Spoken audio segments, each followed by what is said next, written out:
Ahead of tomorrow's election, what's the mood in Tanzania? What's been going on for the better part of the day? Thank you very much, and a good evening to you, Lillian. A calm evening here in Dar es Salaam, Tanzania, and I hope in many parts of this country. The campaign period is over. The vote hunting mission for all the 8 presidential candidates and the many candidates who are seeking parliamentary and civic seats, their vote hunting mission is over. Now the ball is in the court of the 22.7 million registered voters to make that verdict tomorrow on who will be the 5th president of Tanzania, and who will be the members of the next parliament here in Tanzania, and who will be their civic representatives across the country. The 22.7 million registered voters will make that decision tomorrow. Polling stations open at 7 a.m. and close at 4 p.m. and immediately after that vote counting begins, and the results will be relayed directly to the tallying center at the Julius Nyerere International Conference Center, the equivalent of Kenyatta International Conference Center in Nairobi. So basically the campaigns are over, but Lillian, there's a sad story and a sad trend that has been going on in some parts of Tanzania.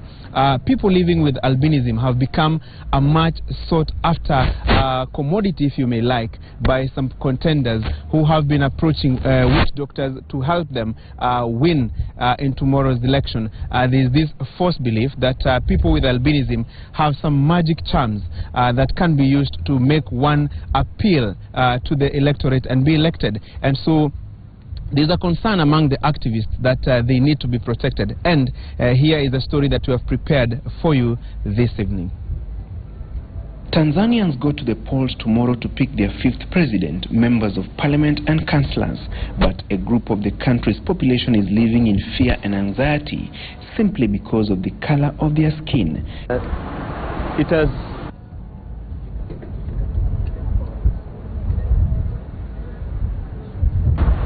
living as a person with albinism in Tanzania is really a big risk, because we have been living in constant fearing for killings and attacks for people with albinism.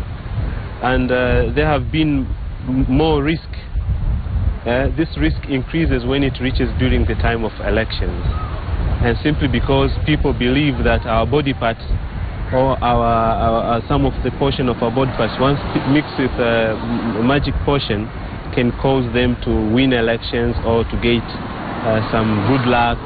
A 35-year-old man, Mohammed Saidi, was attacked on Wednesday night at his home in Mkuranga town, about 42 kilometers from Dar es Salaam town, by 3 hooded men.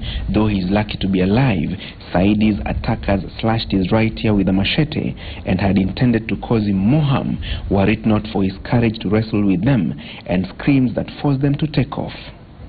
They wanted to take his male part.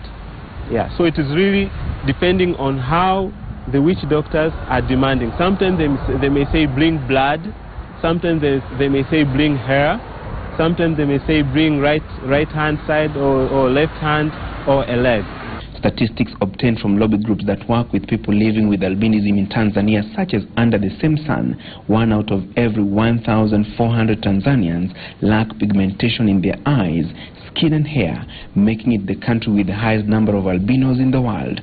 So lucrative is the illegal business of trading in body parts of people living with albinism that these parts, such as legs, hands and genitals, can fetch up to $600 or 61,000 shillings per piece. If my body parts would have bring good luck to people, would have caused them to be presidents, to be members of parliament, to be ministers, then I myself would be the first person to benefit from that. Because I'm working with these body parts, I'm working with these magic potions, which people claim that they're magic, I'm bringing good luck. I could even use my body part to get money, but I'm just a normal person. It is a tragic case of untold suffering brought to some people because of the color of their skin, which they have no control over, and the story of the shame of a few superstitious criminals in this nation of 52 million people. Indeed, Lillian, a very sad story. And of course, it can't be explained how some believe that body parts of people living with albinism can help them attract votes tomorrow. But that final decision on who becomes the president, member of parliament or civic leader will be made by the registered voters in the ballot tomorrow. And the campaigns are over. We start with the Jangwani grounds today, where the Chama Demokrasia na Maendeleo, Chadema, the presidential candidate Edward Lowassa was having his final rally, what you call the final submissions to the electorate here. Remember, Dar es Salaam has 2.6 million registered voters, and yesterday that's the same grounds that John Pombe Magufuli of CCM was at. And so Lowassa was explaining to the electorate that he is the man to bring change in Tanzania and end CCM's almost 4-decade rule here in Tanzania.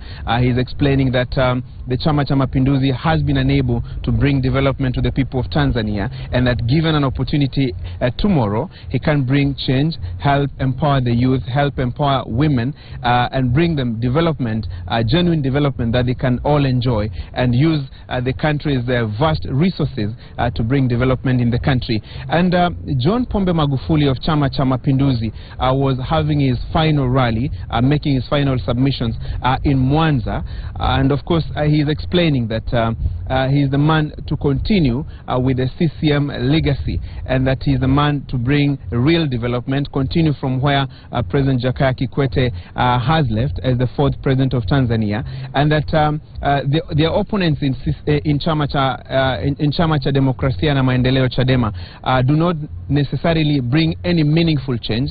And his argument is that the same presidential candidate who is flying the flag for Ukawa or Chadema, Edward Lowassa, simply defected from Chama cha Mapinduzi when he could not get the nomination.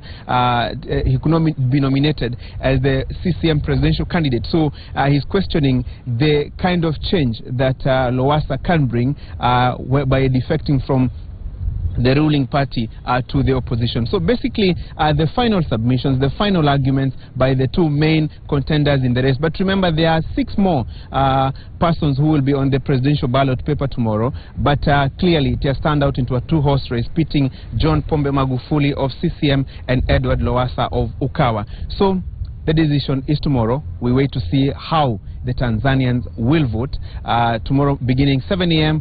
up to 4 p.m. when the polling stations close.